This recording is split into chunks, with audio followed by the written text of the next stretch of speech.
Hey guys, this is Odd1 Gaming. This is going to be another King Arthur Legends Rise video. In today's video, I'm gonna show you another really good thing that I managed to do on my account, and that's progress in another area of the game, specifically the favored dungeon. Now, I'm recording this video on Friday, but this one should be going live on Sunday when all of the favored dungeons are open. So the one that I'm talking about is going to be Steed's favor, right? So as you progress through the game, you're going to try and keep pushing higher and higher stages in order to be able to try and farm higher rarity of the statues, because depending on the level that you get awakening at, you start to need higher and higher. So for example, stage 7 is a massive milestone for any of your favorite dungeons, because that's where you start having a chance to get legendary statues, and that one's gonna help so you can awaken your people to higher rarity. So for example, my Anguish is 4-star awakened. If I want to awaken him again, I already need the legendary ones, right? I already need a legendary Steed statue, so that means that I necessarily need to try and push stage 7. Well, I managed to get a team, right? I just ran it a few times, and it's pretty much a sort of like a 3-man team. It's not fully built yet, but it's a team that actually works for me. And the team I'm talking about is using Ben, Anguish, then I don't even know his name, Bors, like just threw some gear on him. I had him built for a while, from a while back, just level 2, 2-star gear, nothing too impressive, and then Amelia as a healer. Now the thing is like this, if you have somebody like a Merlin, right, as far as I know, that's I don't see any other healer for this favor dungeon. So if you're somebody that is like me, that does not have Merlin, you will 100% want to build Amelia to have as a healer, because otherwise it might be tricky and it might be too complicated to just have people build fully in drain sets so they can self-sustain. Or maybe as you push through the game, if you get a lot of better gear, you might just obliterate the waves. But for now, right, at least for me, at the point where I just unlocked it, I need a specific healer. I'm gonna show you all the builds at the end, but let me do a fighting here. Let me show you how this one goes. I just usually try to focus these ones, right? I try to focus on taking down Merlin, and then also taking down, I think it's Clarison over here on this side, because, well, my strong DPS, or at least, all of my team, apart from like Bors, they're all in the Frost one, so I will be strong against fire. Obviously, the best relic for somebody like an Anguish is going to be his Frost one. So the fact that that's his best relic means I can easily go ahead and focus somebody like a Merlin. Look at how much damage he does. Even though he's not built to have crazy damage, he's mostly built for Gorgos. But he does bring some pretty good damage. Now, the reason why I'm focusing Merlin first is because Merlin has a quirky passive that says if he is at 30% HP, and there are dead allies, when he uses his A3, then he's gonna revive all of those dead allies. So obviously, you wanna take out the reviver first. Then after that, maybe like, I could see an argument to going for Clementine as well, because she's the healer. However, Clarison can do some really good damage, and again, because I have two over here that are Frost and they can do enough damage to kill the flame one, I'm just gonna go for her, because look at how much damage look at how much damage Clarison does, even though she's the wrong element. Then after this, honestly, I think I could let it go full auto, but I'm just gonna focus on the healer if I can. If not, I think I should be safe at this point. And again, do keep in mind, like for example, you see that my healer, my Amelia, and the other one, Bors, they're not even 6-star yet, right? So I only have 2 6-stars. My ban, you're gonna see, is not perfectly built either. It's still a work in progress, but you know what? If it works, it works. Now, again, this might not be perfect. This might not be 100%, but I think as long as I kill this one, as long as I kill Clementine, I'm good. Because now, even if I do get taunted by, I think it's Sigrun. Sometimes I don't get who they are. Yep, Sigrun. If I do get taunted, I should still be fine, right? Because Anguish is pretty well built, at least for me. I kind of use him almost everywhere. He's a really good rare. He's an amazing rare. He's one of the kings of Gorgos, for example. So having him built is gonna, help me out in this dungeon. But if you don't have him built, just go with Band or whoever your next best damage dealer is. Now, if you look at the total damage that we did, you see that my best one is Anguish. I do have him Chivalry 10, good builds, you're gonna see what I'm talking about. But this is stage 7 on farm. It's amazing. I can start getting these ones, right? I can start getting the legendary Steed statues, which means I'm gonna slowly be able to get Anguish and then the other one that's from the Steed to 6-star Awaken. Now let's go and have a look at the builds. I guess let's start with Boris again. He's just random, like I'm not sure he even matters. There's nothing in the passives, equipment, 2-star gear, just leftover stuff I had, and Relic I just took it to level 20 just to have some stats.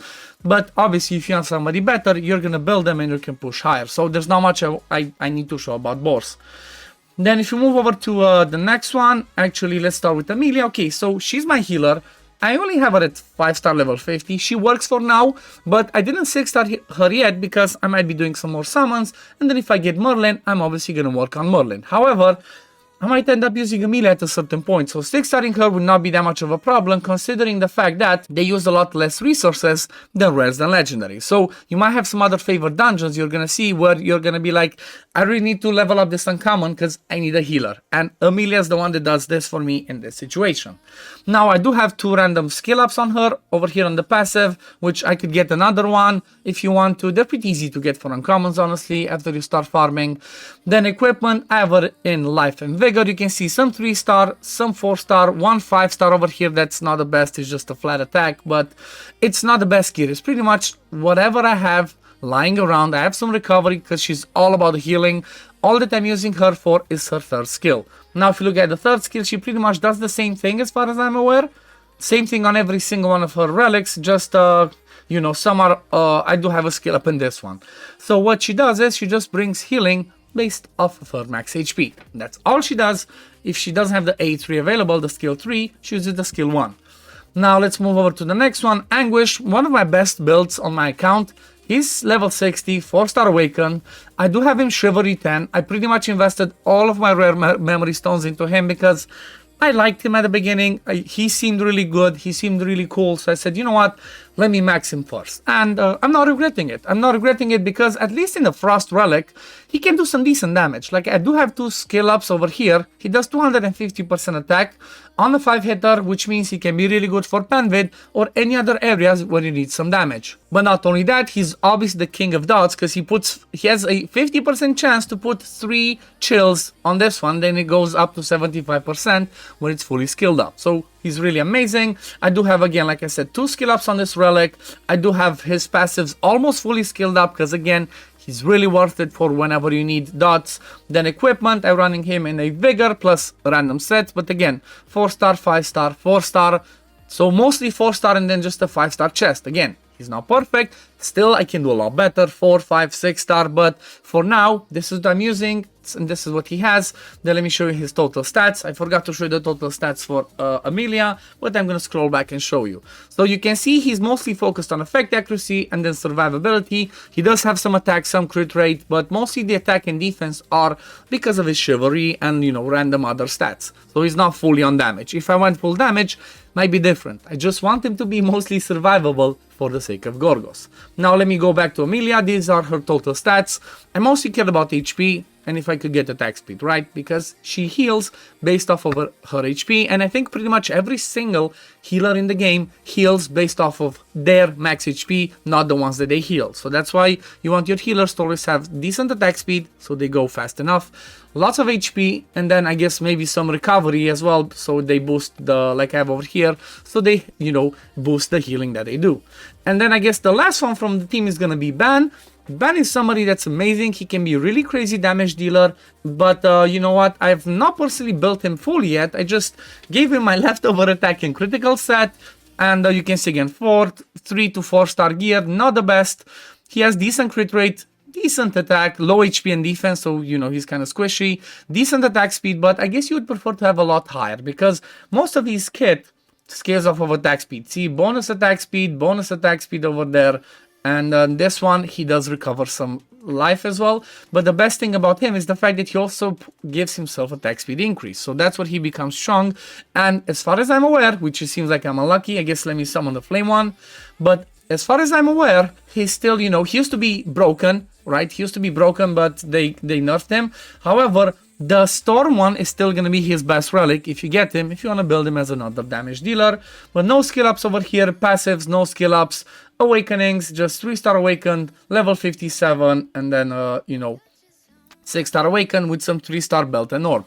that's pretty much my team, right? I guess let me go in to show you exactly the presets that I have so you can see what I'm using, but it's not too complicated. It's pretty straightforward, at least when we're talking about Anguish, 3rd skill and 4th skill. Amelia, 3rd skill and 4th skill. Again, you only want her to heal or do the A1. Boris, honestly, Boris, I just let him do whatever. And Ban, same principle, I let him do whatever. And, you know, if it works, it works. If not, sometimes you might tweak it. You might try to only use the 2nd skill, 4th skill. You know, always try and tweak things around, because the fact that, you know, the vigor is shared, it might be completely different if you have different skill orders. But yeah, I guess this is gonna be for today, guys. Thank you all for watching. As always, if you do enjoy my content, don't forget to like this video, subscribe to the channel to see when I upload next, and I'm gonna see you on the next one. Peace, love, take care, everyone. Bye, guys. Fight with honor. Vanquish the wicked, and you may prove worthy of your legacy.